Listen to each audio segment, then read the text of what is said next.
So here's the deal.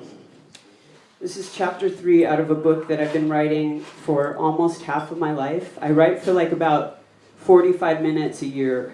I write other stuff, but on this book, The Sparkely Jewel, that's been about my average. This is the 3rd chapter. It's actually like a decadent adventure story, but this chapter is a little more zoned in on a different kind of vibe. You will soon see. The main character is a little girl, an orphan, who, in helping a woman to give birth, ended up killing the baby, the mother, in order to save the baby's life, and then was then put into the system. And this is the story starting from when she was put into the system. Okay.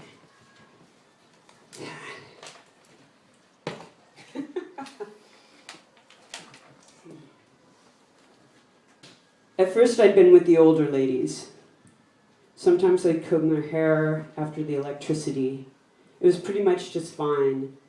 But then I hit Hillside. I'd killed for love, but while in that place, I might have turned to fire just by holding in all that hate. That's the way it went. Then it got better. Then it was over, and I walked out of there free, so don't worry.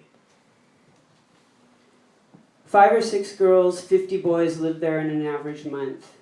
Settling in was a game of wits. Don't trust, smoke dust, don't show fear, don't rat, don't get attached. Draw pictures and write stories and destroy them yourself before anyone else can. Cover your tracks when executing revenge. Catch the attention of any staff who might help you. Trick them if you can, or find their humanity and scan a way in. Once I heard him talking about me. She's different. She doesn't belong here. She's wise beyond her years. I heard she was innocent. I heard she was caught living in the hills above town for years. I hear she's a witch's cat child, a good witch's cat. I heard she goes in the janitor room with Griffith and makes him do things. And about my sweet dead lady who kept me safe till I accidentally killed her. I heard them say, I knew that woman. A saint of golden hair gone fetid, she was. A wicked creature of God not meant for this plane, she was. A pregnant beast that lay rotting in a room with that weird dead cat for 2 whole days, they said. That felled woman was a saint gone dead. Yes, a dead witch. A dead witch watches her. A dead witch is listening. Speak quietly. She sits just at the lunch table. Oh yes, she's not to be crossed. She will cross your own eyes as soon as her ruby toes. The girl leaves no footprints. Her bloody claws are touched by tiny red rubies. What can I bring you from the outside when I come to work? Drugs, please. Not doctor drugs, my kind of drugs. Quaaludes and acid and pie and pens. These were the finest moments of the staff at Hillside, but mostly they were just high, discouraged, and exhausted, and that just left us against us. You know, you had to pick sides. Everyone was against someone, except the ones who were just toasted, and the ones that were just plain terrified and in shock. Some kids, you just had to stand there holding their hair while they puked in the plastic plant. I mean, a guy gets himself taken for the first time, you gotta hold his hair back, friends or not. I'm not some kind of Mother Mary in here, all right? Sit here for a minute, wipe yourself up, then get out. All sorts of kids landed in there for no good reason. But by the time they left, they were ready to do some real damage. They were just kids who mostly got stuck with really bad parents who never should have had them.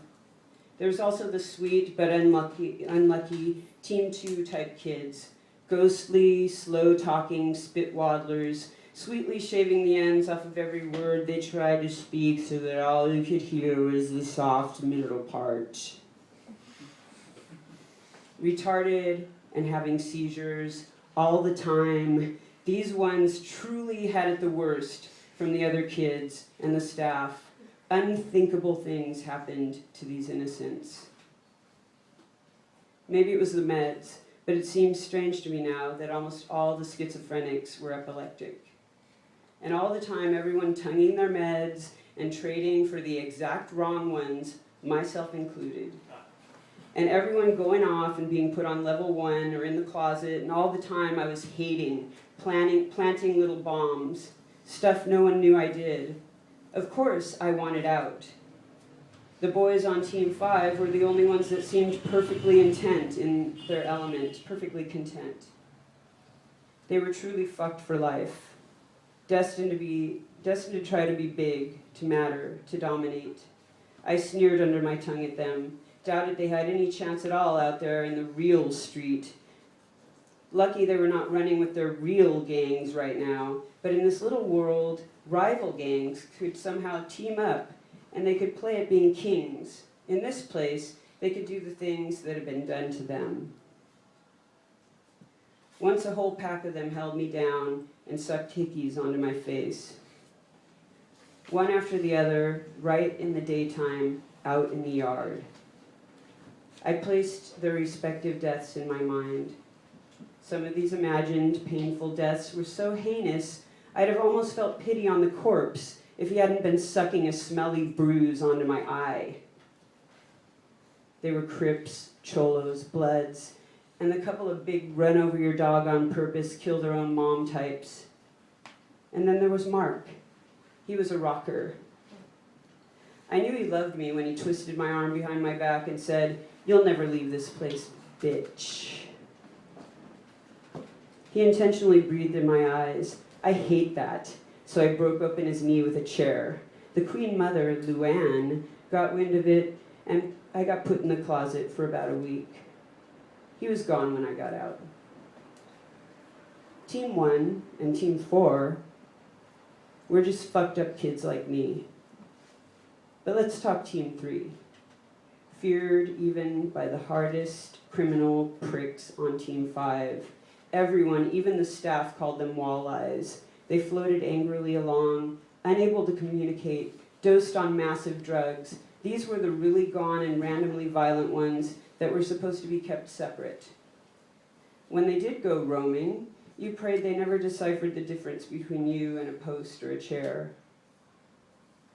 And then there were the girls.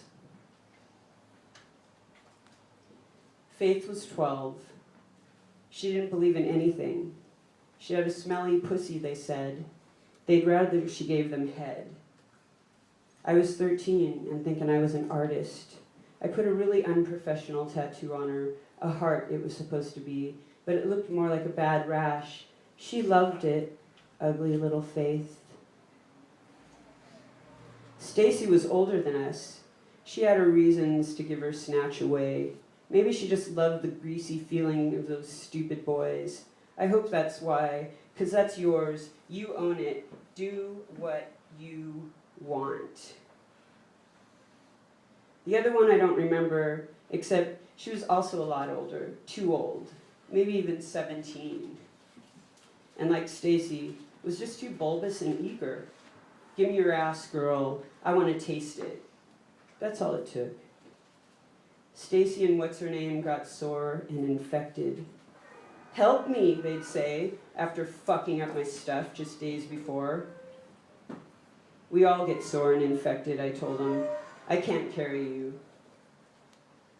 A new girl passed through, and I found her bleeding in the bathroom. Where the fuck did you get a disposable face razor? Easy, that's how. I think about her sometimes. Her own neck contained a desert, a flowing red sand that I liked, a mirage. They moved her to suicide. I wish she could have stayed. She was as pretty as me. She could have taken half the heat. Still, I did have so much. I had hate and I had secrets.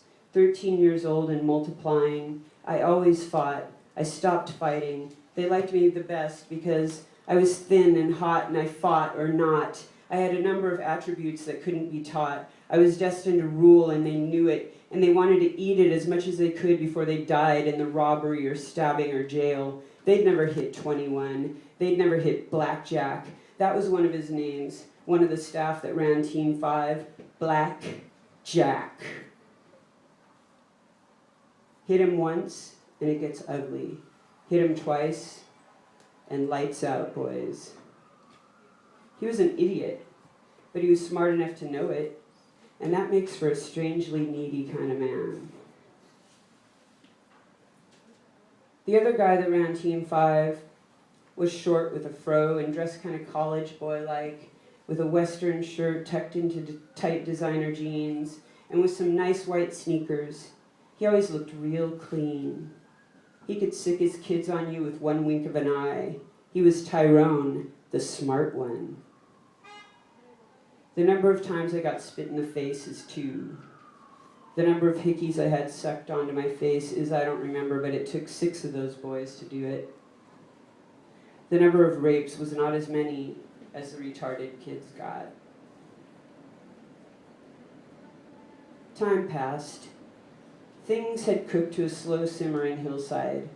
I carved out my own way. Violence wasn't necessary anymore. I just stayed stoic until I felt like it was all too funny to bear, and then I'd gather up anyone around and we'd sing metal songs till the staff was beside themselves trying to make us shut up.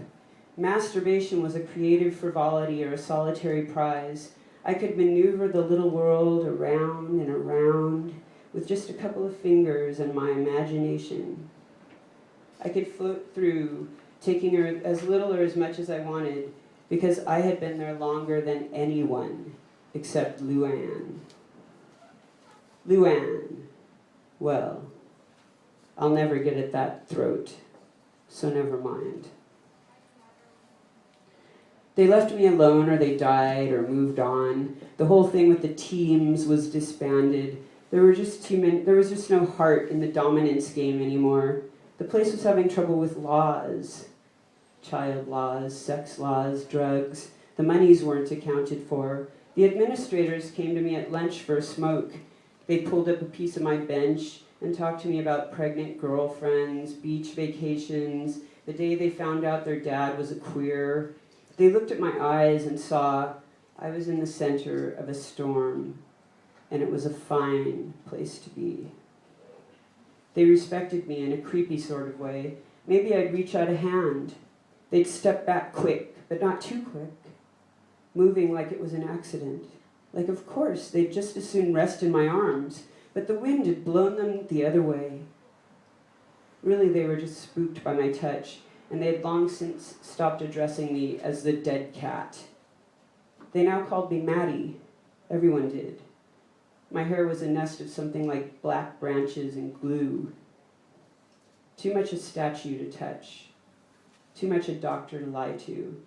Too much a horror to feel violated by anything ever again. I sat by myself and wrote on whatever and destroyed it as I went. Mine, it's mine, my cunt, my words, my secret that I was going to open like a simple wooden box someday. I never felt dead in there. As a matter of fact, when I cared to, I could really focus. I could penetrate. Whatever you think the word penetrate means, I could do it.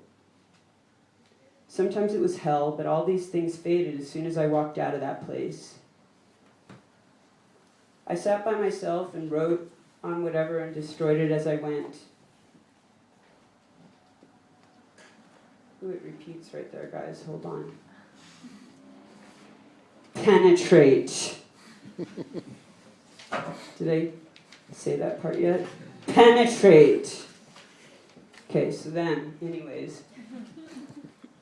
On my 18th birthday, they simply opened some doors, and I was alone in the happy sunshine that looked a whole different way than I could see from the windows inside, or even from the square piece of yard they cut out of the cement. I cut through the trees and the cars, making my way to the road out beyond the line. I saw a familiar one, Luann's car, Queen Mother. It was clean and parked crooked. I smiled and picked up a rock in my path, and whistling a tune, I learned from a dear long-dead witch in the hills. I scratched a heart into the door with an arrow through it to say, love! To say, I'm not ruined. Then I threw it hard into the windshield and smiled up at the pretty sky.